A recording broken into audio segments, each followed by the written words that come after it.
Hello student. So next जो हमारा topic है वो है holding and subsidiary company accounts. ठीक है, holding and subsidiary company accounts. तो इसमें क्या क्या टॉपिक हमने पढ़ने हैं ज़रा देख लेते हैं, इसका मीनिंग देखेंगे। ठीक है, फिर wholly own and partly own subsidiaries क्या हैं, rational of holding company, then consolidated balance sheet, then cost of control या फिर गुडविल या फिर capital reserve, then pre-acquisition reserve and profits or capital profits, then revenue profit and reserve जिसको हम post acquisition भी बोलते हैं, देन नॉन कंट्रोलिंग इंटरेस्ट या फिर माइनॉरिटी इंटरेस्ट। ठीक है, so all these topics are the part of holding company, holding and subsidiary company accounts. ठीक है, सो ये आपका जो वीडियोज रहेंगे दो पार्ट्स में डिवाइड रहेंगे। पहला तो थ्योरी पोर्शन होगा, ठीक है, जो भी एक ही लेक्चर में कंप्लीट करेंगे हम। दूसरा जो है न्यूमेरिकल्स होंगे। ठीक है, सो न्यूमेरिकल जो है ज़्यादा से ज़्यादा 20 to 25 मिनट्स का एक वीडियो होगा। ठीक है, जिसमें कि एक या दो न्यूमेरिकल हो सकते हैं। ठीक है, एक या फिर दो न्यूमेरिकल होंगे। ठीक है, डिपेंड करता है कि न्यूमेरिकल कितना बड़ा है। तो उसके हिसाब से हम न्यूमेरिकल अपडेट करते रहेंगे आपके साथ वीडियोस में। ठीक है बच्चों, सो हम पहले मीनिंग से स्टार्ट करते हैं कि होल्डिंग एंड सब्सिडरी कंपनी है क्या बेसिकली। ठीक है, अगर हम सिंपली हम बोले हैं होल्डिंग कंपनी क्या है, जो होल्डिंग कंपनी होल्ड है, होल्डिंग कंपनी और दूसरी होगी सब्सिडरी कंपनी। ठीक है, होल्डिंग कंपनी वो कंपनी हो गई जो दूसरी कंपनी को चला रही है। छोटी कंपनी, ये छोटी कंपनी है, this is the big and जिसके में टेक्निकली 51% या फिर उससे ज़्यादा शेयर होल्डिंग किसके पास है, होल्डिंग कंपनी के पास। ठीक है, उसी को हम क्या बोलते हैं, होल्डिंग कंपनी। ठीक है, सो अगर डेफिनेशन की बात करें, बिना company acquires majority share in the ownership capital in a position the control और मैनेजमेंट ऑफ अदर कंपनी। ठीक है, इसका मतलब 51% अगर शेयर होल्डिंग है होल्डिंग कंपनी के पास, ठीक है, तो इसकी जो सब्सिडरी कंपनी है उसका सारा मैनेजमेंट का कंट्रोल इसके पास आ जाता है। इस called holding company and other company is called subsidiary company. दूसरी कंपनी को क्या बोलेंगे, subsidiary company. These subsidiaries have their separate existence and are managed by independent governing board in case of public enterprises and holding company in case of commercial enterprises. ठीक है, so these subsidiaries have separate existence and are managed by independent governing body. Public enterprises के case में क्या है, independent governing bodies है। ठीक है, और and holding company in case of commercial enterprises. ठीक है, होल्डिंग कंपनी बोलते हैं किसमें, कमर्शियल या फिर प्राइवेट एंटरप्राइजेज जो है। In India the organisation of the Steel Authority of India, Coal Authority of India, the General Insurance Corporation of India and the State Trading of India as a holding company in public enterprises or the instances of this form। ठीक है, तो ये सारे के सारे क्या है आपके, ये हैं आपकी होल्डिंग कंपनीज। ठीक है, now next is a holding company is able to exercise control over the management of other company by virtue of its ownership। ठीक है, किसके virtue, on the basis of ownership। ठीक है, according to Born Bright and Meons, the holding company is often described as super corporation which, by virtue of its share ownership and hence voting right in other corporation, is in a position to exercise control or materially influence the management of those other corporation known as subsidiary companies। ठीक है, कुल मिला के बाद इसने ये की है कि आपकी ओनरशिप है, ठीक है, और जो भी मैनेजमेंट का कंट्रोल है वो किसके पास है, आपके पास है, मींस होल्डिंग कंपनी के पास है। That is called holding company and other companies whose, जिसके कि हम क्या कर रहे हैं, जिसके मैनेजमेंट को इन्फ्लुएंस करें, whose management is being influenced is called subsidiary company. Indian accounting standard 110 110 on consolidated financial statement gives the following definition: a parent is an enterprise that has one or more subsidiaries, right? A parent is one that has one or more subsidiaries. A group is a parent and all subsidiaries. Thus Indian accounting standard 110 calls holding a parent company. ठीक है, उसको हम क्या बोलते हैं, parent company. Next is wholly owned and partly owned subsidiaries. A wholly owned subsidiary company is one in which all the shares with voting rights of 100% are owned by the holding company। ठीक है, wholly owned means wholly full, fully जिसको हम बोल सकते हैं। सो 100% of the share holding lies with the holding company, right, and nothing is nothing lies with the subsidiary company, right?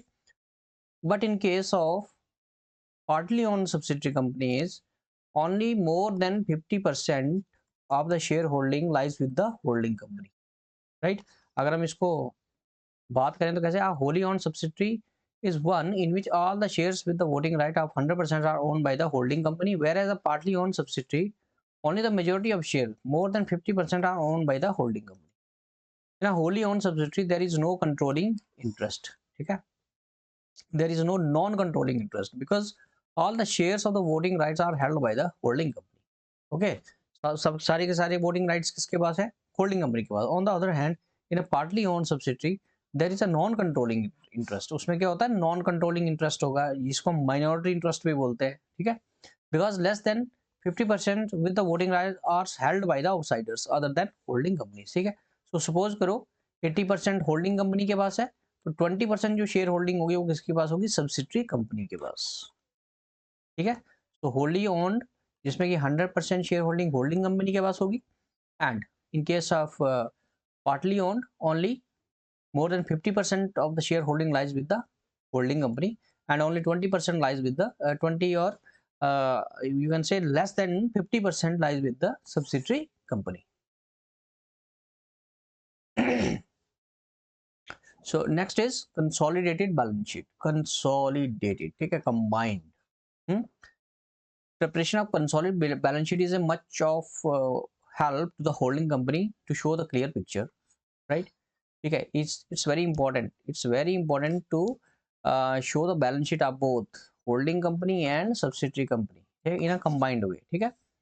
So in addition to the legal balance sheet as prescribed in schedule this, the holding company may also publish a consolidated balance sheet, ठीक है.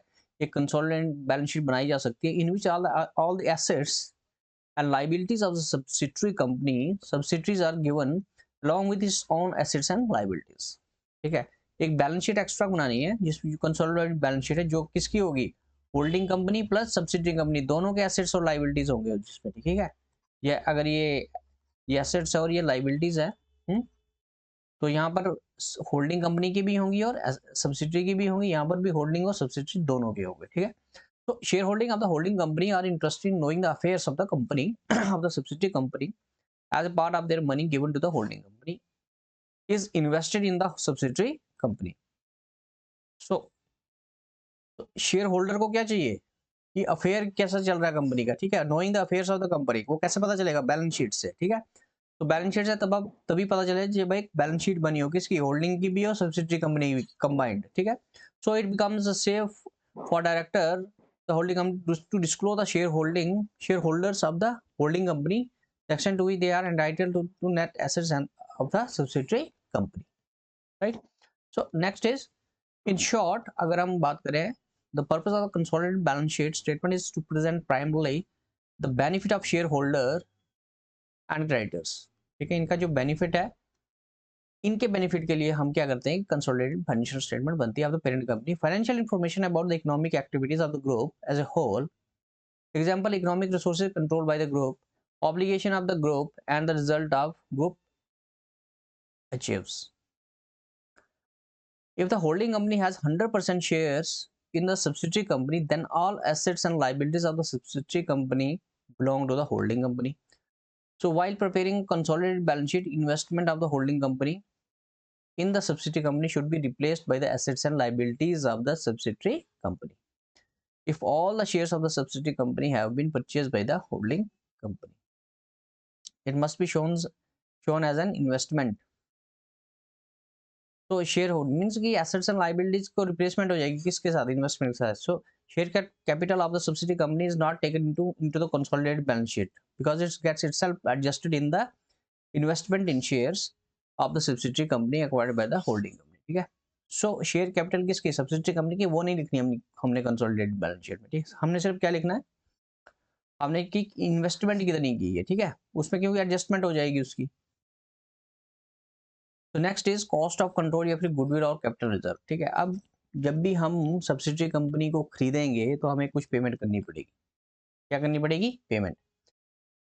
तो दो चीजें होंगी, तो यहाँ तो वहां पर कॉस्ट ऑफ कंट्रोल या गुडविल निकलेगा या फिर कैपिटल रिजर्व निकलेगा। ठीक है, गुडविल कब निकलेगा? गुडविल कब निकलेगी? जब आप एक्सेस पेमेंट करोगे। क्या करोगे? एक्सेस पेमेंट करोगे। और कैपिटल रिजर्व कब निकलेगा? जब आप लेस पेमेंट करोगे। अब ये एक्सेस पेमेंट क्या और लेस पेमेंट क्या है? ठीक है, एक्सेस पेमेंट का मतलब है paid up value of share. हमने देखना, क्या देखना है? Paid up value of shares. ठीक है, अगर पेड अप वैल्यू से ज्यादा आपने अमाउंट पे किया, एक्सेस उसी को बोलेंगे। ठीक है, तो निकलती है कॉस्ट ऑफ कंट्रोल या फिर गुडविल जिसको हम बोलते हैं। ठीक है, और अगर कम पेमेंट की है, लेस पेमेंट की है, तो निकलेगा कैपिटल रिजर्व। ठीक है, if the holding company purchase the shares of the subsidiary company at a price which is more than the paid up value of the shares, the excess amount paid represents the payment for goodwill or cost of acquiring control of the subsidiary company. If there exists no reserve or profit or loss balance in the subsidiary company on the date of acquisition of shares of the subsidiary company. ठीक है, no reserve, no profit, no loss, ये सारी चीजें हम आने वाले questions में discuss करेंगे। फिलहाल यहाँ पर क्या है, ये कॉस्ट ऑफ कंट्रोल कैसे निकलना है? Paid up value of share निकालेंगे, दी होगी आपके पास, तो हम देखेंगे हमने पेमेंट कितनी की है। ठीक है, उस पेमेंट में से, ठीक है, जो जो जितनी एक्सेस पेमेंट की है वही हमारी क्या होगी? गुडविल या फिर cost of control. Conversely, if the shares are purchased at a price which is less than the paid up value of shares, the less amount paid represents the capital profit or reserve. Right, अगर कम पे किया तो capital reserve. अगर example की हम बात करें, अगर यहाँ पर एग्जांपल देखनी है आपने, if 9000 shares of rupees 10 each are purchased at, ठीक है, शेयर्स कितने? 9000 रुपीज कितने? 10, तो टोटल कितना होना चाहिए? 90,000। लेकिन हमने पेमेंट कितने की? 1 लाख। तो जो 10,000 एक्स्ट्रा हमने पे किया है, दैट इज योर गुडविल। वो क्या आपकी गुडविल है। ठीक है, और उसको हम क्या लिखेंगे? कंसोलिडेटेड बैलेंस शीट में goodwill. On the other hand, ये तो प्राइस पेड फॉर इतना शेयर इज 80,000। ठीक है, 9000 शेयर मीन 90,000 अमाउंट के लिए हमने कितना पे किया? 80,000। सो 10,000 जो लेस पे किया हमने, that is your capital profit या फिर कैपिटल रिजर्व जिसको हम बोलते हैं। ठीक है, और इसको कहां पर शो करेंगे? कैपिटल रिजर्व के अंडर बैलेंस शीट में, कंसोलिडेटेड बैलेंस शीट में। ठीक है बच्चों, तो इसी को क्या बोलते हैं हम? कॉस्ट ऑफ कंट्रोल या फिर गुडविल या फिर कैपिटल रिजर्व। ठीक है, इसका प्रोसेस एक निकालने का वो हम आने वाली स्लाइड्स में या आने वाले लेक्चर्स में, वीडियोस में देखेंगे कि किस तरीके से हम गुडविल, कैपिटल रिजर्व और कॉस्ट ऑफ कंट्रोल को कैलकुलेट करें। ठीक है, फिलहाल ये थ्री पार्ट समझ लो आप।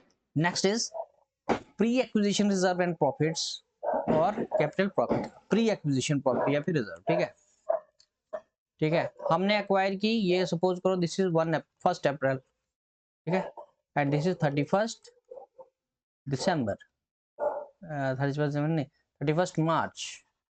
ठीक है, सो हमने क्या किया? 1 मई को हमने क्या किया? यहाँ पर परचेज की। ठीक है, क्या किया? परचेज की, किसको? सब्सिडरी कंपनी के शेयर्स को परचेज किया। ठीक है, तो ये प्री एक्विजिशन, ये हो गया, मींस एक्विजिशन कब हुई? 1 मई को एक्विजिशन। ठीक है, तो इससे पहले वाले पीरियड को बोलते हैं प्री एक्विजिशन। ठीक है, और बाद वाले को पोस्ट एक्विजिशन, वो हम बाद में बात करेंगे। प्री एक्विजिशन को हम कैपिटल प्रॉफिट भी बोलते हैं। If there exist some reserve and profit of the subsidiary company on the date of the acquisition of shares of the subsidiary company, the outsider share of such reserve and profit is added to the non-controlling interest, and a balance of such reserve and profit is capital profit of the holding company and is shown as capital reserve in the consolidated balance sheet. ठीक है, कहने का क्या मतलब है? जब हमने खरीदा, ठीक है, तो प्री एक्विजिशन, उससे पहले का अगर कोई कैपिटल प्रॉफिट है कि कहाँ पर प्रॉफिट है, कुछ भी है, रिजर्व है, कहाँ पर? होल्ड सब्सिडरी कंपनी के बैलेंस शीट में, तो वो सारा का सारा जो है वो क्या होता है? हमारा प्री एक्विजिशन प्रॉपर्टी या फिर कैपिटल प्रॉपर्टी बोलते हैं। इसमें से क्या करेंगे? जो सब्सिडरी कंपनी का शेयर है वो उसको मिल जाएगा, और होल्डिंग बाकी बाकी कहाँ चला जाएगा? होल्डिंग कंपनी के बैलेंस शीट में। ठीक है, इसकी डिस्ट्रीब्यूशन होगी, वो हम आगे डिस्कस करेंगे। इन केस आपका cost of control goodwill, share of such profit belonging to the holding company adjusted to goodwill and reduce the cost of control और गुडविल। ठीक है, अब अगर कॉस्ट ऑफ कंट्रोल या गुडविल भी गिवन है हमारे पास, ठीक है, तो holding company is adjusted to goodwill and reduce the cost of control और गुडविल। ठीक है, हम ये यहाँ पर कहाँ पर एडजस्टमेंट करनी है? गुडविल के अंदर ही एडजस्टमेंट करनी है, जो हम गुडविल या फिर कॉस्ट ऑफ कंट्रोल कैलकुलेट करेंगे, ठीक है, वो भी हम बाद में देखेंगे। नेक्स्ट इज सिमिलरली लॉसेस, अगर कुछ लॉसेस दिए हुए आप the subsidiary company shown in the balance sheet on the date of purchase of the shares are divided into two parts, share of the non controlling share holders and the share of the holding company, ठीक है, दो parts में divide होंगे। Losses देखो, profit दिया हो सकता है, रिजर्व दिया हो सकता है, प्रॉफिट होगा, तीन चार चीजें, रिजर्व होगा, ठीक है, या फिर लॉसेस दिए होंगे, ठीक है। इन सारे चीजों को हमने किसके बीच में डिस्ट्रीब्यूट करना है, होल्डिंग कंपनी के भी और सब्सिडरी कंपनी के भी, ठीक है। तो share of the outsider is deducted from the amount, ये वो सारी चीजें लिखी हैं आपने जो मैंने बताया अभी आपको। तो इन दोनों को क्या करना है हमने, दोनों को डिस्ट्रीब्यूट, तीन चार चीजें जो हैं, profit loss reserve general reserve कुछ भी हो, कैपिटल प्रॉफिट हो रेवेन्यू प्रॉफिट हो, उसको डिस्ट्रीब्यूट करना है होल्डिंग कंपनी और सब्सिडरी कंपनी के शेयर के बीच में, ठीक है। नाउ रेवेन्यू प्रॉफिट या फिर post acquisition profit and reserve, ठीक है। अब ये देखो, ये मैंने बोला था क्या, प्रो, इसको बोलते हैं प्री एक्विजिशन। अब प्री एक्विजिशन खरीदने के बाद वाला जो पीरियड है उसको बोलते हैं पोस्ट एक्विजिशन, और रेवेन्यू भी बोलते हैं इसको, रेवेन्यू प्रॉफिट भी बोलते हैं, ठीक है। तो पोस्ट एक्विजिशन या फिर रेवेन्यू प्रॉफिट जो है वो कौन सा प्रॉफिट है, after the date of purchase of the shares of the holding company is treated as revenue profit. जितना भी प्रॉफिट आपने अर्न किया परचेज करने के बाद, ठीक है, ये फर्स्ट में है आपका, सपोज करो, ठीक है, तो इसके पहले वाला जो भी प्रॉफिट रिजर्व कुछ भी होगा तो वो कैपिटल प्रॉफिट है, और यहाँ पर जो भी होगा वो रेवेन्यू प्रॉफिट है, ठीक है। तो holding company share of such profit is added to the hold profit of the holding company and share of profit belonging to the minority share holder is added to the amount of non controlling interest, ठीक है। तो इस ये भी distribute होगा, देखो capital profit हो और या फिर रेवेन्यू प्रॉफिट हो, डिस्ट्रीब्यूशन तो दोनों की होगी, इसके भी होल्डिंग कंपनी के बीच में और सब्सिडरी कंपनी के बीच में, ये भी होल्डिंग और सब्सिडरी के बीच में डिस्ट्रीब्यूट होगा। किस रेशियो में, जिस रेशियो में उन्होंने शेयर्स परचेज कर रखे। Thus, to decide whether profit and reserve of the subsidiary company are capital profit or revenue profit, date of purchase by the holding company is deciding factor, ठीक है। So date of purchase जो है वो important factor है, वो आपने ध्यान में रखना। जैसे मैंने यहाँ पर बताया, फर्स्ट मे को सपोज करो हमने परचेज किया, लेट अस सपोज, है ना। तो प्रॉफिट और reserve shown in the balance sheet of the subsidiary company on or before the date of purchase of the shares are treated as capital profit, and profit earned by the subsidiary company and increase in general reserves after the purchase of shares by the holding company are called revenue profit, ठीक है। Simple सी बात है, date of purchase से पहले जो कुछ भी हुआ वो कैपिटल प्रॉफिट, और डेट ऑफ परचेज के बाद जो भी हुआ वो सारा का सारा रेवेन्यू प्रॉफिट, ठीक है बेटा। Next is non controlling interest या फिर माइनॉरिटी इंटरेस्ट, ठीक है, ये भी कैलकुलेट करना। When the holding company does not own 100% shares of the subsidiary company, then the subsidiary company is known as partly owned subsidiary. For example, H Limited owns only 60% of the shares of S Limited. The remaining 25% share will be owned by the outsiders or other people. Outsider mean other people, ठीक है। Holding company ने suppose करो 60% share 65% share खरीद के रखे हुए हैं, ठीक है। तो 25% सब वो दूसरों को कितने मिलेंगे, 25%, ठीक है, आउटसाइडर जिनको हम बोलते हैं, ठीक है। The interest of the outsider और other person is called minority interest. जो आउटसाइडर जो होते हैं या फिर अदर होते हैं उनको हम क्या बोलते हैं, minority interest. The amount of this minority interest is shown on the liability side of the balance sheet between the share capital and reserve and surplus. The amount of the minority interest is shown on the liability side of the balance sheet between the share capital and reserve and surplus, ठीक है। ये इसके बीच में हम show करते हैं share capital and reserve, ठीक है, और सरप्लस के बीच में, ठीक है। वो जब क्वेश्चन आएगा आगे हम बताएंगे आपको कि कहाँ पर हमने इसको शो करना है, लेकिन शो कहाँ करना है, ये लाइबिलिटी साइड में, ठीक है। तो ये थी हमारा क्या इसका थ्योरी पार्ट। अब हम नेक्स्ट जो वीडियो होगा हमारा वो किसके ऊपर होगा, क्वेश्चन हम स्टार्ट करेंगे यहाँ से करना, न्यूमेरिकल प्रॉब्लम्स के ऊपर फोकस करेंगे, ठीक है। वहीं पे हम नॉन कंट्रोलिंग इंटरेस्ट, अभी आइडिया मिल गया आपको कि नॉन कंट्रोलिंग इंटरेस्ट या माइनॉरिटी इंटरेस्ट कौन सा होता है। जो होल्डिंग कंपनी ने सपोज करो 60% 80% या फिर 51% अगर उनका शेयर है, तो पीछे जो 49 बचा या जितना भी बच गया वो सारा का सारा माइनॉरिटी इंटरेस्ट में आता है, ठीक है जी। सो नेक्स्ट जो वीडियो होगा वो हमारा होगा न्यूमेरिकल्स का।